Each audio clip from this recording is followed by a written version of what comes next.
What's up, YouTube? George's Silver Hunter back, and today we've got something pretty exciting. This is the largest silver/coin purchase I've ever made in my life.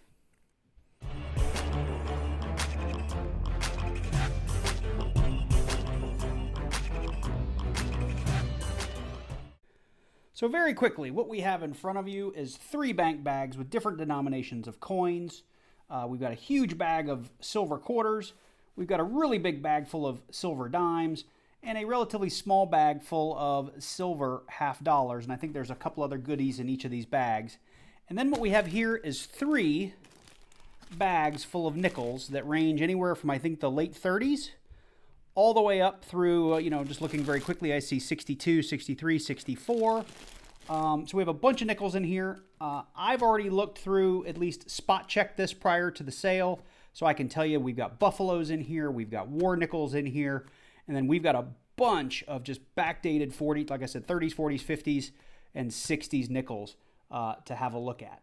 So what I want to do in this part of the video really is give you guys a glance at what's in each of these bags, get a general idea of and feel for what we bought, and kind of tell you the story and how I went about making this purchase, because I'm hoping it's educational for anybody out there that is interested in trying to make a private, local coin collection buy, because I think I've got a few words of advice. I'm not going to take credit for all of it because it's stuff I've learned from others, but it seems to be working out for me. So I do want to make sure we cover that in this video. I will have like a part 2 and a part 3 or however many parts it takes, because I actually want to hunt each of these denominations for anything that can be cherry picked or anything that could be of more serious value than silver spot. And with a lot of these old 40s and 50 nickels, we'll be looking for key dates and stuff like that. And of course, buffaloes are always fun to look at. I can also say that I will either post something on the channel or do a live stream. I don't intend to keep all of this. I'm going to sell a good portion of it because as you may know if you watch my channel, I am a flipper stacker. So part of the way I do this is very much to purchase this stuff at a pretty good discount to then flip it and make money to continue and purchase more stuff. So, I'll be very honest with you there. So with that said, let me clean this up. We'll start with one bag. I'll figure out which one I'm going to do, and we'll jump right into it. So I think the natural progression of things, we should start with the largest denomination. It's also the smallest thing that we have in here, and it is the half dollars. You will see as I take them out, most of the wrappers have what's in them on it. In all fairness, and this is actually, I didn't take my own advice. There was just so much here that I did not count each and every piece. When I met this individual, I did spot check many of the rolls to make sure that at least on a spot check, a few of the rolls were accurate, whether it be for what was inside or what was counted. So we may find some surprises, but in general, I believe we are going to do just fine on this purchase, and there shouldn't be any major surprises. And you can see that one's already busted open. So we're going to kind of put that off to the side.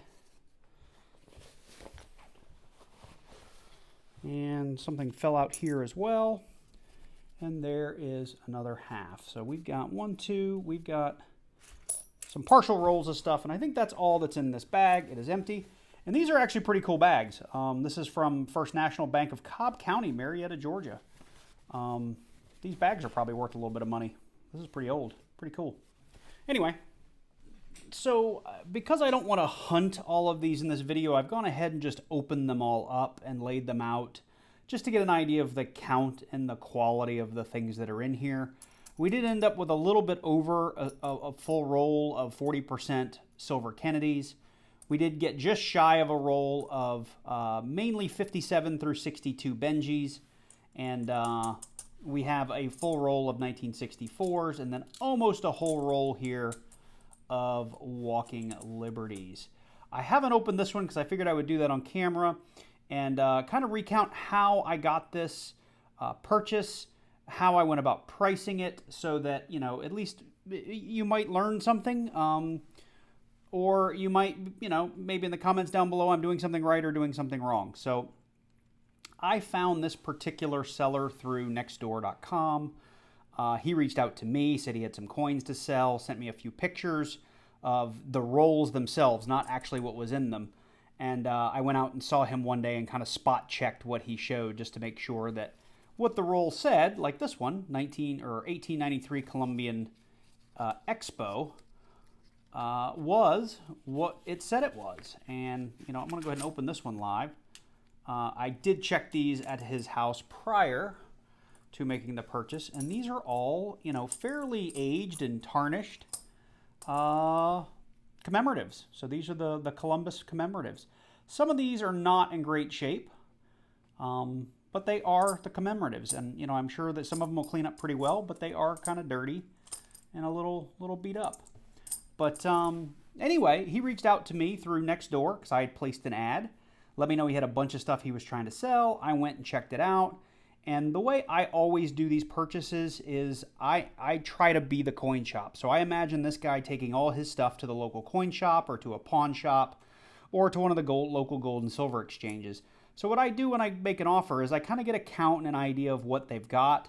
I call around and see what the local stores are buying this stuff at. And I try to do as good or better. And that's what we did in this case.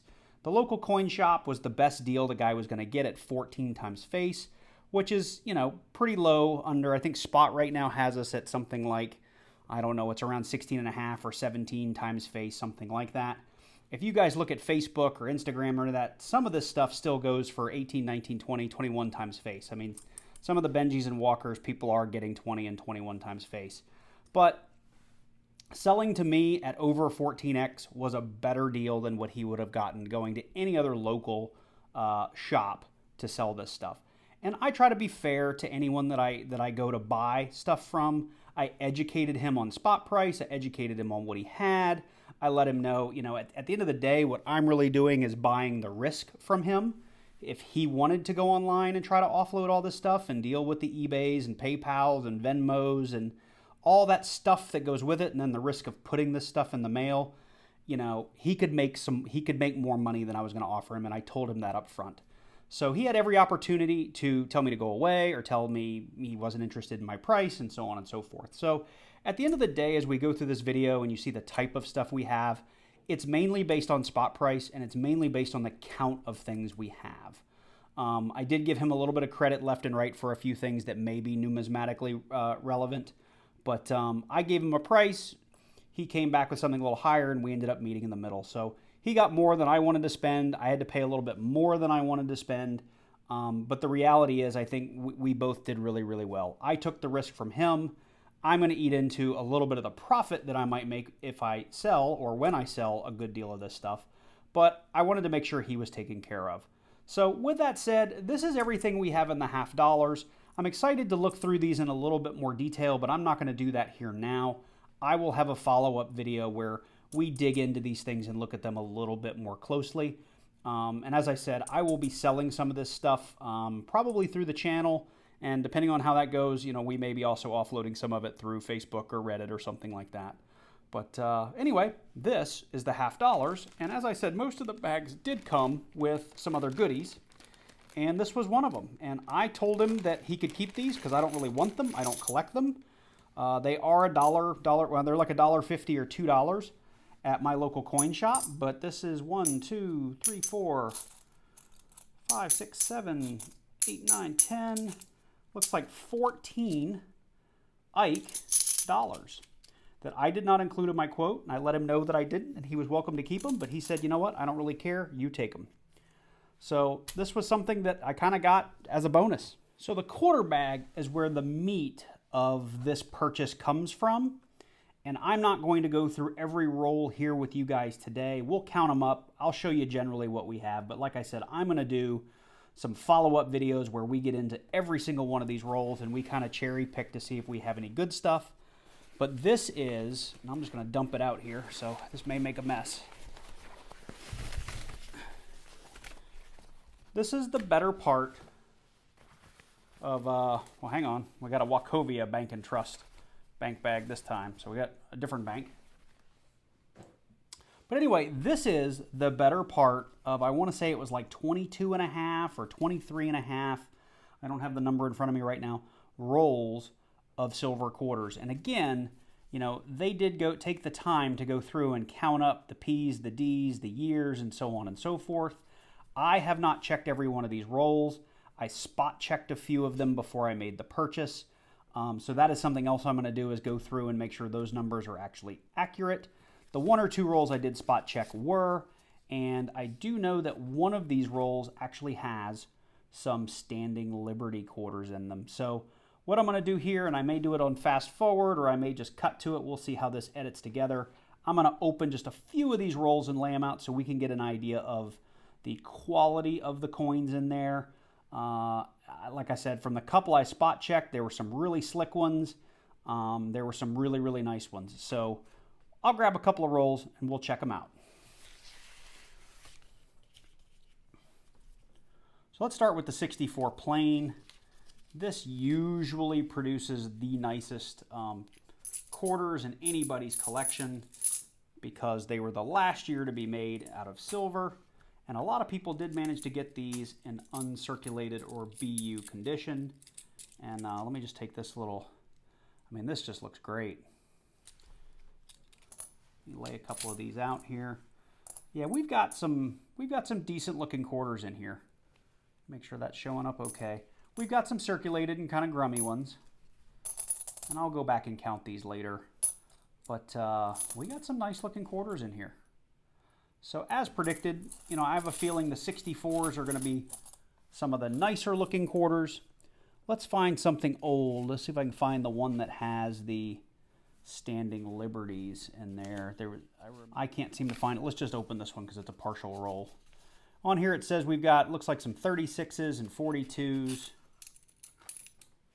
Here we go. So now we're dealing with some older quarters. You can see we've got some really, really slick stuff in here. And for those of you that do collect junk silver, there is a lot of silver loss when you have coins like this, right? So, I mean, people will still sell them at full value, but understand when you buy these, there's not as much silver as there is in something like this. I mean, you can just see the level of detail that's lost. Any detail that's lost, that's silver just shaving off the coin. So, in some ways, getting a little less than spot is actually not a bad thing, because I have a feeling a lot of these older coins are going to be pretty darn slick. So this is, you know, this is 30s and 40s, so these are pretty old quarters. It's not unreasonable for them to be as slick as this. I mean, 1, 2, 3, 4, some of these are off camera, sorry, but 1, 2, 3, 4, 5, 6, 7, 8, 9, 10, 11, 12, 13, 14, 15, 16, 17, 18, 19, 20. Plus these half rolls, plus the stuff I've dumped out, which were not all full rolls. This is a lot of silver quarters. So if you're a fan of the channel, if you're watching this video, if there's certain years or dates or mint marks you're looking for, or just want to buy some of this silver from me, stay tuned, because like I said, at some point I will be doing a live stream or something and offloading some of this silver. All right, so this will wrap up the quarters. We're going to move on to the dimes. And here we are with bag number 3. As I said, I think there's some other goodies in this bag, but it's mainly going to be dimes. Most of these were taped, so I did not open more than I think 1 roll when I spot checked them, which again is very, very dangerous. I only bothered to do that little because just once I got to know this gentleman and met him, you know, there was no vibe that he was you know, trying to cheat me. You know, I heard the whole story about how these things got put in wraps and written down. So to me, it was a little bit of a gut call to not insult this guy by sitting here and reopening and going through every single one of his rolls. But that was a risk that I was willing to take. That, and I know where the guy lives. Not that I would, you know, I'm just saying I know where he lives, so I can always go back and knock on his door and be like, hey, dude, I actually filmed opening all this stuff, and, you know, you gypped me, more or less, or, you know, you filled these things full of wooden nickels. So, anyhow, let's look through this, and you can see I've got a couple of other baggies full of stuff. This was all stuff that he showed me that I told him I didn't know what most of it was. As I told you in the opening story, he just wanted all this stuff out of his house, so he just threw it in here, and like here's a roll that I think he was disappointed to find out that was basically just a roll of 65s through 73s, and I did spot check this roll. These are just dimes. I let him know this is, probably $4.50 worth of just dimes. He should take them to the bank or put them in his wife's purse or whatever. And he had a couple of other rolls in loose half dollars and quarters that at the end of the day were just circulated. There's a 72, there's a bicentennial. We've got a 1967 quarter. So he just had some other loose change.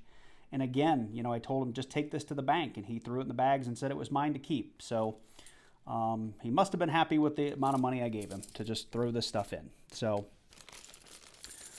we'll throw that out of the way. These other two bags have some foreigns and, some steel pennies and things in it. We'll do this towards the end because I'm not even sure what all this stuff is. And we'll look through some of this stuff together because if you guys can help me identify what some of it is, that would be super. And then this little clasp, I don't remember seeing this last time, and it does feel like there's a little bit of change in here. What do we have? We've got a couple of bicentennials. Not sure why they're in there, but I have a little change clasp. All right, let's look at these dimes. So again, these dimes have stuff written on them, and there is one little bundle here that we'll spend a little extra time on. And this is where I did bump up the offer just a little bit. But you can see here, this goes all the way back to 1916p up through 1941. Let's go ahead and open this one because these are really old. So we know some of these are going to be Mercury, maybe even earlier. And again, with these older dimes, we're going to see a lot of slick. That's a very slick dime, right? But some of these may be in really, really good shape. That's a 41. Got a lot of 40s. Let's see if I can find some of those older ones. It's still a 41. There's in the 30s. So you can see this is all Mercury dimes. Varying degrees of quality, and that's something else we'll pull through. We'll put some of the slicks aside. We'll put some of the really nice stuff aside so that as we do sell this stuff, we can, put the right kind of appraisal on it from a silver value standpoint on the way out the door. But this is a lot of really old stuff if these are all accurate. There was a 16p, a 23p, 28p, 35p. So there were some really old Mercury dimes in here. And I have a Mercury dime book that is not full. So I'm excited about going through these and filling up that Mercury dime book. But let's go ahead and actually just jump to this one because this has old stuff. I see stuff that starts with 18.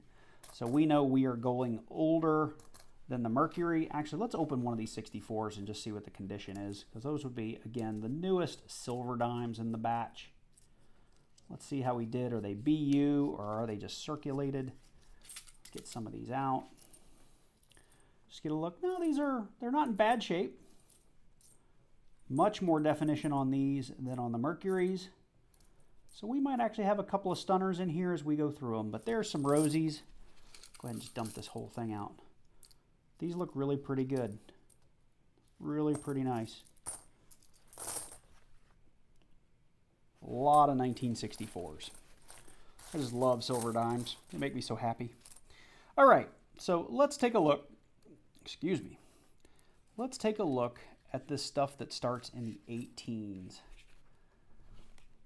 And if you guys have any opinion on the grades on these, a lot of these look like they're pretty darn slick, but I see some old stuff. So here's a 1911 Barber. Here's a Seated Liberty in 1891. Actually, the front of this looks like this one's actually in pretty darn good shape. That one might be of interest, and let me zoom in here. Hopefully that's focusing for you guys. That's not a bad looking Seated Liberty. We've got a 1911 again.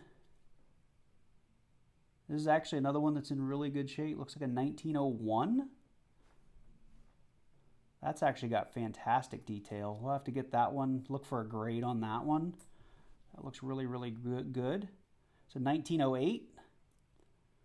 Less quality on that one, but pretty good. An 1875 Seated Liberty. Now this one's pretty slick. You can see there's no detail here, but like on this guy, there's still a decent amount of detail on that guy.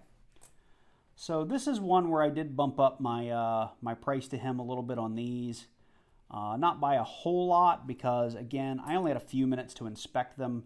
But if I find out that one of these things is worth like $100 or something, I'll throw the guy a bone and give him a little bit more money. Because I based a lot of this just off a silver spot price. But these kind of excite me. These have some numismatic value. We'll spend some time on these a little bit later. Let me zoom back out here. So that is the dimes. I did throw out basically 2 whole rolls here. We have these couple, whatever it is, about 7 or 8 old dimes, right? And then on top of that, we have a half roll here, maybe a quarter roll here, and then almost a full roll there. Let's just call this 1 full roll together, even that's probably underestimating. 2 on the table, so that's 3, 4, 5, 6, 7, 8, 9, 10, 11, 12, 13, 14, 15, 16, 17, 18, 19 rolls, assuming they're all full of silver dimes. And we do have a decent mix of mercuries and rosies. So this is also a ton of silver. This is like 10 times more dimes than I've ever owned in my life. So very excited to go through these and see if there's anything we can cherry pick.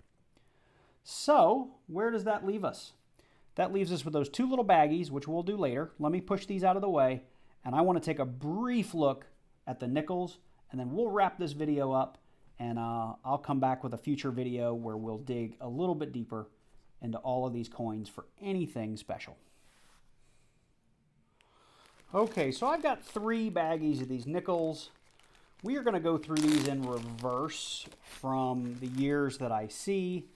I know from the coin community and the folks I follow, there's a good amount of nickel hunters in the group. So,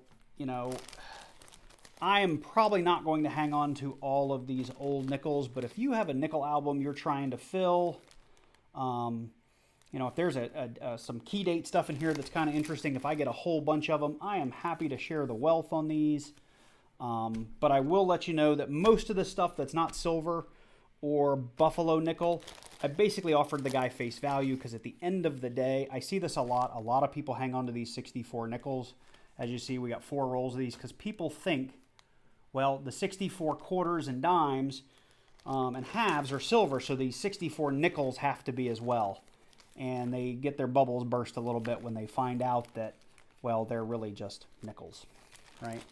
So this whole bag, I think, to me, these are just nickels. I'll go through them at some point and determine if any of them upgrade my nickel books or nickel albums. Definitely going to check to see if there's any proofs or anything in here. But at the end of the day, these are just nickels. And that's why I didn't offer them any more than a nickel a piece for them. And we got tons of 64s in here. Quite a number of 63s. I got a feeling whoever held on to these must have thought all of this stuff pre-64 was silver.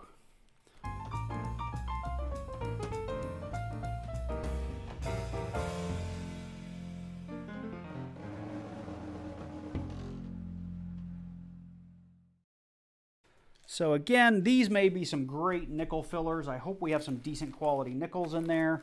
But other than that, these are all really just nickels. So I'm going to have to be a little careful as we go through these, because now we get into silver. All right, so 45 is going to be silver. Let me just pull a couple of these. And we can tell just from the color, we can tell by looking at the back, we have our mint mark above the building. So now we're getting into our war nickels. And I did get a number on these, so number of rolls we had, and we made some counts of our silver. Where can I put this? Will this fit over here? I think you can still see that on screen. So I'll put our war nickels over here so we can just keep track of them. And if we run into buffaloes, I'll put them over there as well. So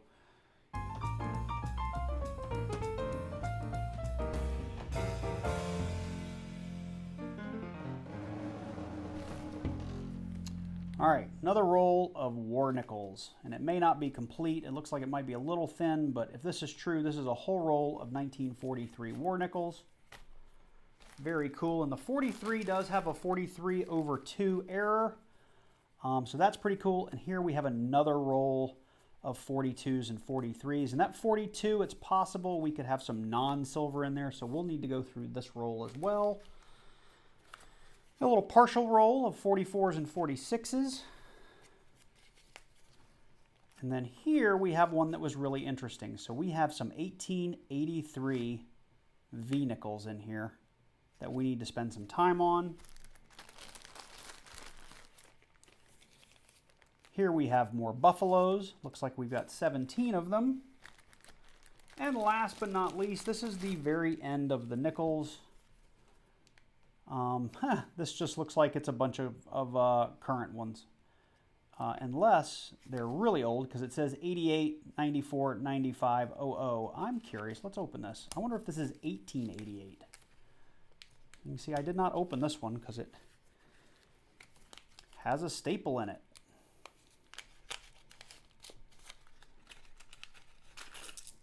Oh, look at this. I did not know this was what this was going to be. They're pretty slick. But we've got, there's a 1900, 1912. So we've got some additional V-nickels. So anyway, that is the nickels, and I'm pretty excited to dig into these. I hope you are too. I will do that in a future video. As I said, probably it'll come out in the next couple of days, or the day after this one. But I'm going to go off camera now. I'm going to go through a couple of these that I wasn't sure what they were, just to see if there's anything special. And then I do want to come back and just kind of look through these baggies real quick to see if there's anything exciting in here. And then we'll do our farewells. So hopefully you guys are having fun. This is really cool for me. I'm excited about this. I can't wait to dig in and look at every single date and every single coin and get some of these things under the scope, because I think it's going to be a lot of fun. And to bring us full circle, the main reason I bought all this stuff, just a little bit of it is laid out here in front of you, is all of this silver. Super happy about all the half dollars, all the many, many quarters, and of course all of those dimes. So just super excited to get to go through this stuff. Super excited to see if there's anything in here worth cherry picking, to see if there's anything really valuable in here. And at the very least, I'm adding a little bit of my stack, and I can sell some out and add to other people's stacks. So really excited about this. Hope you guys are too. I hope you're looking forward to the follow-up videos where we dig into this stuff a little bit deeper. And, you know, if you are excited, if you like this video, let me know in the comments down below. Go ahead and hit that like button while you're down there. And click on that subscribe button and then that little bell and select all so you get notified when I post the next part of this coin collection to YouTube. I really hope you enjoyed this. I am breaking this up on purpose because this video is already probably pretty long, and you can imagine if I went through 23 rolls of quarters in detail, that is going to take a good bit of time. And I wanted to just kind of show off everything that was in the purchase first. So anyway, stay tuned. Look for part 2. I hope you guys enjoyed yourself. Take care, and I will see you in the next one.